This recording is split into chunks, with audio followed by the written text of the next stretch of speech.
पास जब समय होता है तो क्या कहते हो, आज कैसा दिन कभी नहीं आया। कितना अच्छा समय है तुम्हें, समझो। पर महावीर की कैसी वाणी निकल रही है, इस वाणी को कैसे पी जाऊं मैं, जो हमारे अंदर पीकर उतर जाए। समझो, यदि तुम लालची होते ना तो पी जाती, लेकिन तुम लालची भी नहीं हो। तुम लालची दूसरी चीज के हो, है ना, जो तुम्हें कर्मों से बांधती है, उसके लालची हो। जितने बैठे जिन्हालय सब उसी के लालची हैं। महावीर की वाणी के कोई लालची नहीं है, समझिए। उससे उसी को तो लेकर ये बैर कसाई बनता है। वही तो चारों तरफ अपना डंका बजाती है, वही तो तुम्हें चारों तुम लुटा देती है, वही तो झगड़े करा देती है घरों में, कुल खानदानों में बैर करा देती है, ये कर्मों से बांध देती है। कितने काम करती है, सोचो बंधु, कितने काम करते हैं। और किसके लिए रोते हो तुम, हैं?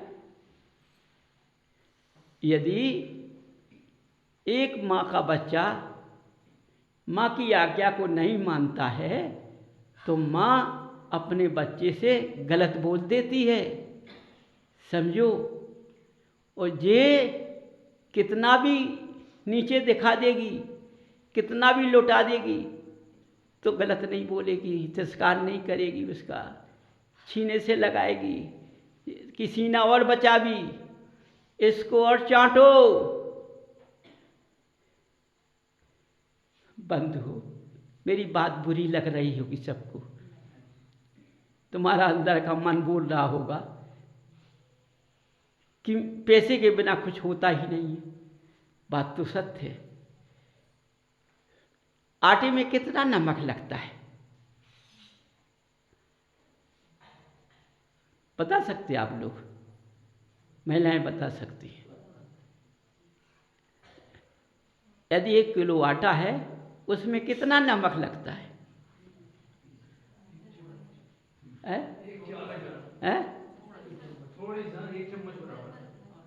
थोड़ा कितना?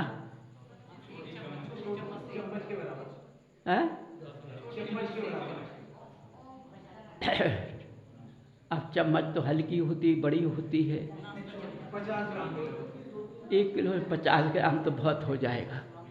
अब बताओ, 50 ग्राम कल डाल के देखना, फिर खाना खा जाओगे तो जान जाएंगे। तो सत्य में ये तो महिलाओं से पूछो, वो डालती उन्हें उसका अंदाज है कितना पिसा हुआ डालती है आटे में।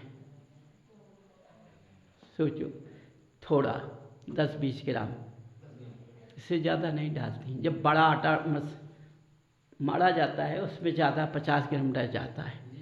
परिवार के हिसाब से आटा माड़ा जाता है, उसी हिसाब से आटे के हिसाब से नमक डाला जाता है।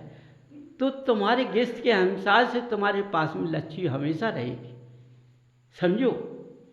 तुम्हारे गिरथ हिसाब से तुम्हारे पास लक्ष्मी हमेशा रहेगी, जा ही नहीं सकती है वो। अब बोलो, फालतू कामों के लिए नहीं मिल पाए, उसके लिए तुम्हें हाथ बढ़ाना पड़ेंगे, कुछ करना पड़ेगा, कुछ भी तो करना पड़ेगा। तो बंधु, हर बात को समझो। यहाँ की बात निकलती, उसको बड़े ध्यान से गौर से समझो, पियो। यहाँ की एक एक शब्द जाने कहाँ कहाँ बैठता है, एक जगह नहीं बैठता है, चारों तरफ बैठ जाता है। ऐसा शब्द निकलता है कि चारों तरफ बैठ जाता है, समझो। क्या कहा कि हर मनुष्य के पास गृहस्थ के हिसाब से लक्ष्मी रहती है, खाली नहीं हो सकती है, उतना हमेशा रहेगी, समझो। तुम खाली नहीं होगी, तुम्हारे गृहस्थ का खर्चा पूरा चलेगा, आप कमी नहीं पड़ेगी।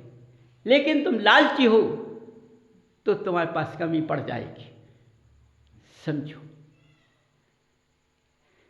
इसलिए बंधु, यदि तुमने लालच नहीं किया और गृहस्थ से अपना गृहस्थ चलाया तो हमेशा सुखी रहोगे, कभी दुखी नहीं होगे।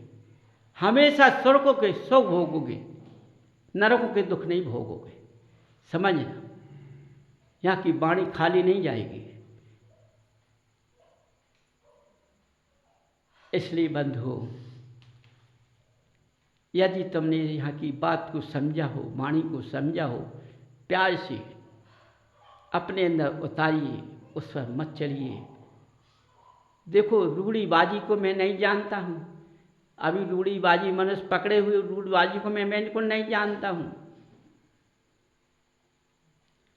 धर्म में रूढ़ीबाजी नहीं चलती है। धर्म में तो तन की ताकत चाहिए, शक्ति, त्याग की शक्ति चाहिए तन के अंदर। यदि तन के अंदर त्याग की शक्ति है तो तुम्हारे मन में एकाग्रता रहेगी नहीं रहेगी। इसलिए बंधु, हर बात को समझो तुम।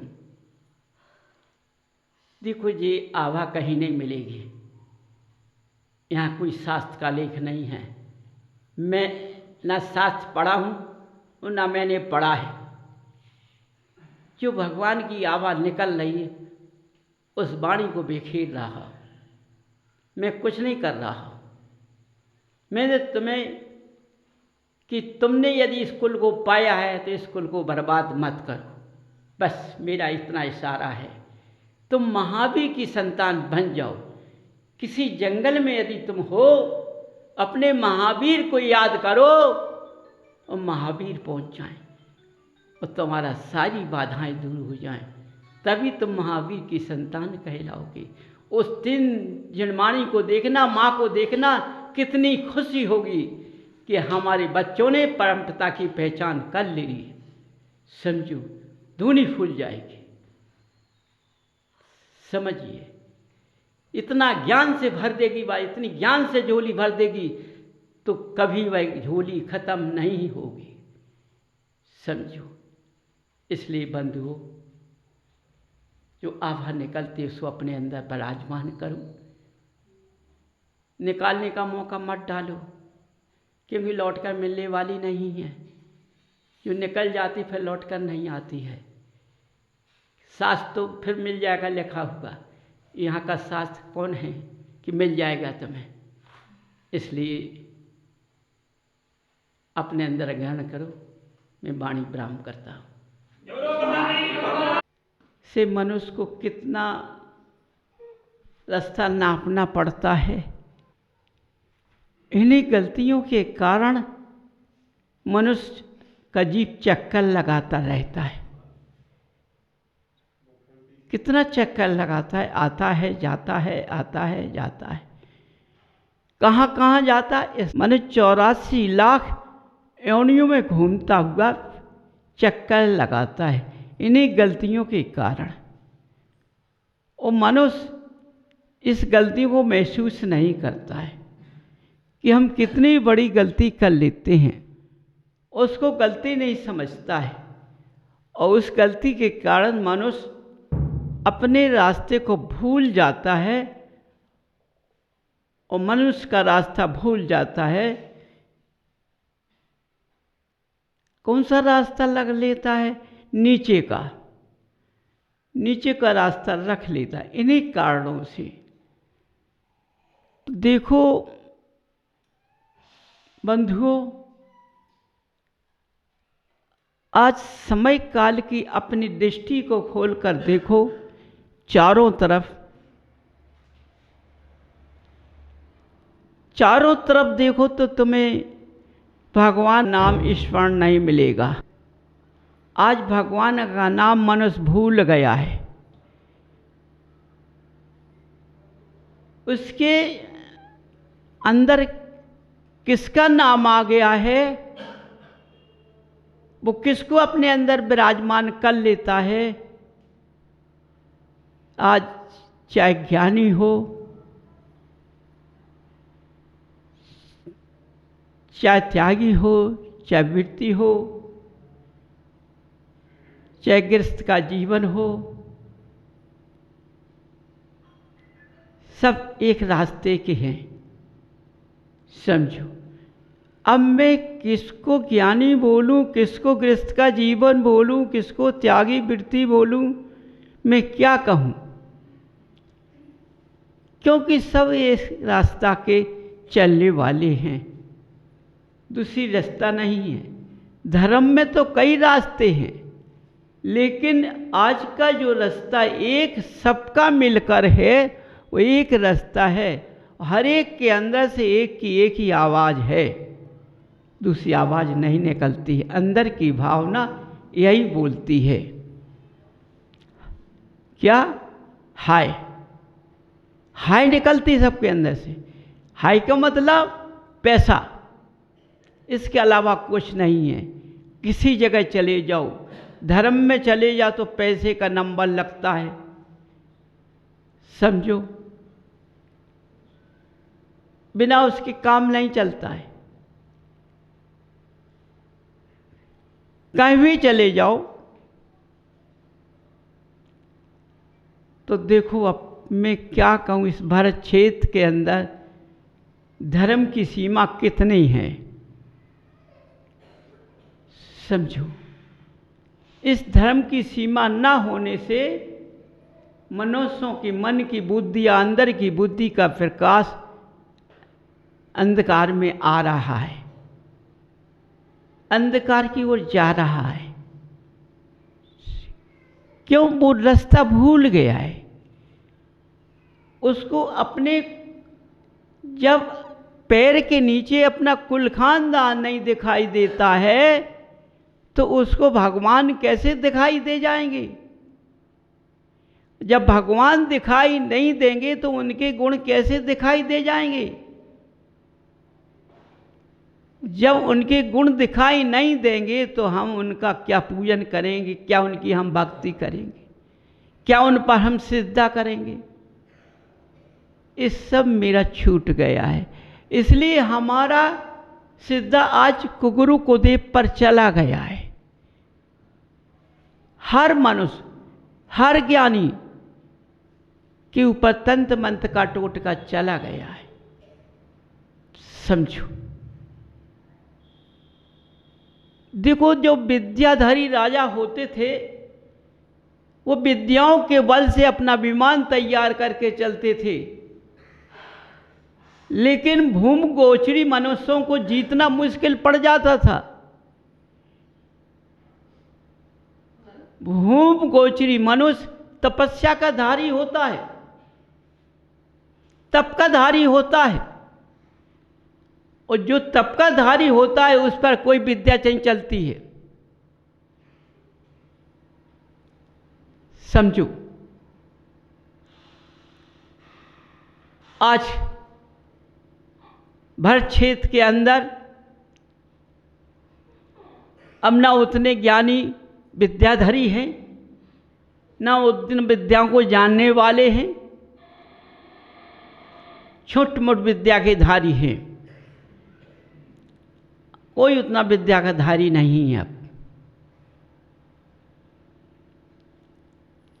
क्यों?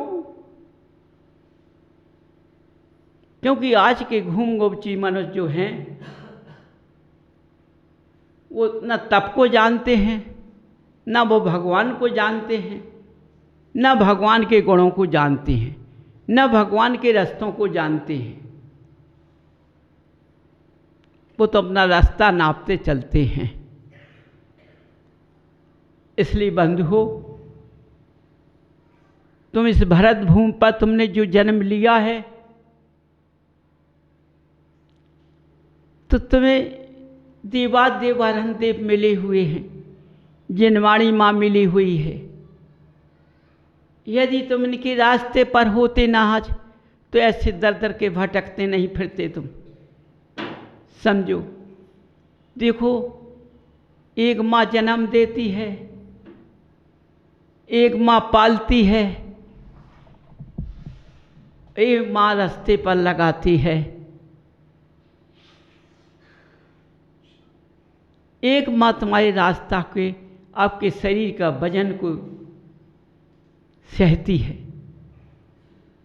उत्पात को सहती है। समझिए, एक ही बात होती है जो तुम्हें मोक्ष के रास्ते को ले जाती है। समझिए, लेकिन आज की जन्म दे रही माँ अपने बच्चे को रास्ते पर नहीं लगाती है। जन्म तो देती है, लेकिन वह स्वयं रास्ता भूल गई है, तो इसलिए बच्चे को क्या रास्ते पर लगाएगी। वह स्वयं को भूल गई है, वो अपने पति की सेवा को भूल गई है, अपने सास की सेवा को भूल गई है, अपने ससुर की सेवा को भूल गई है, अपने परिवार की सेवा को भूल गई है, तो बच्चों को क्या रास्ते पर लगाएगी। समझो, आज जितने ज्ञानी पुरुष होते हैं, पढ़ने वाले होते हैं, समझो जितना ज्ञान पढ़कर लेते हैं उतने ही उनके अंदर इतना ज्ञान बड़ा हो जाता है कि वो धर्म का तिरस्कार कर देते हैं। आज चारों तरफ देखो, अच्छे पढ़ने वालों के पास में धर्म का अंश नहीं मिलेगा। समझिए, ये भगवान को नहीं जानते, उनके पास में ये अहंकार आ गया है कि मैंने कितना पढ़कर मैं कितना बड़ा अधिकारी बन गया हूँ। वही अहंकार उसके अंदर है, इसलिए वह भगवान को शून्य मानता है। उस भगवान को शून्य मानने से वही मनुष्य अधिकारी नीचे चला जाता है, तब भी समझता नहीं। पहले राजा महाराजा लोग होते थे, वो धर्म को लेकर चलते थे, बिना धर्म के अपने राज को नहीं चलाते थे, तो उनका धर्म राज कितने वर्षों चलता था। अब ऐसे राजा बन गए हैं, वो धर्म का अंश भी नहीं जानते हैं।